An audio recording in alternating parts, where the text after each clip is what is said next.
महाराष्ट्राच्या इतिहासात मानाचे स्थान असलेल्या पन्हाळगड किल्ला युनेस्कोच्या जागतिक वारसा स्थळांच्या यादीत नुकताच याचा समावेश झालाय। ही गोष्ट संपूर्ण कोल्हापूरसह महाराष्ट्र आणि देशासाठीही अभिमानाची आहे। हा बहुमान मिळाला असला तरी गडावर राहणाऱ्या पन्हाळावासियात प्रचंड अस्वस्थता आणि धास्ती आहे, कारण त्यांना विस्थापित होण्याची भीती सतावत आहे। त्यामुळे आता वारसा यादीत समावेश झाल्यानंतर पुढे काय होणार, चला जाणून घेऊया अधिक माहिती। नमस्कार, मी राजेश सावंत आणि तुम्ही पाहताय प्रहार न्यूज लाईन।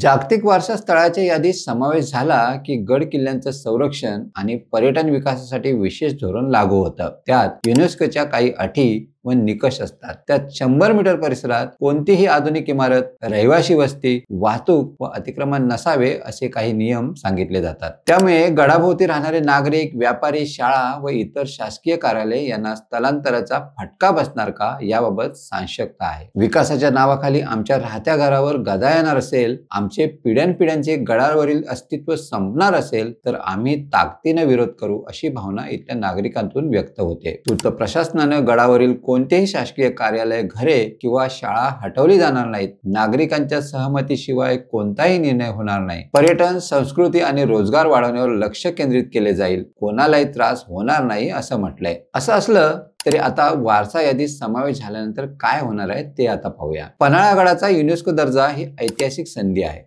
हा दर्जा योग्य नियोजन, लोकसहभाग आणि पारदर्शक धोरणांद्वारे गावाच्या सर्वांगीण विकासाचा मार्ग ठरू शकतो। पन्हाळा युनेस्को यादीत गेल्याने येथे राष्ट्रीय, आंतरराष्ट्रीय पातळीवरून पर्यटकांची संख्या वाढणार आहे। त्यामुळे रोजगाराच्या नव्या संधी निर्माण होतील। स्थानिक हस्तकला, खाद्यपदार्थ, गायडिंग, वाहन व्यवसाय अशा विविध सेवा उद्योगांना चालना मिळेल। मात्र या प्रक्रियेत स्थानिकांच्या हक्कांना डावलू नये एवढी अपेक्षा ग्रामस्थ व्यक्त करतायत। तुम्हाला ही माहिती कशी वाटली कमेंट्स मध्ये नक्की कळवा आणि अशाच नवनवीन व्हिडिओ पाहण्यासाठी प्रहार न्यूज लाईन चॅनलला लाईक, शेअर आणि सबस्क्राईब करायला विसरू नका। धन्यवाद।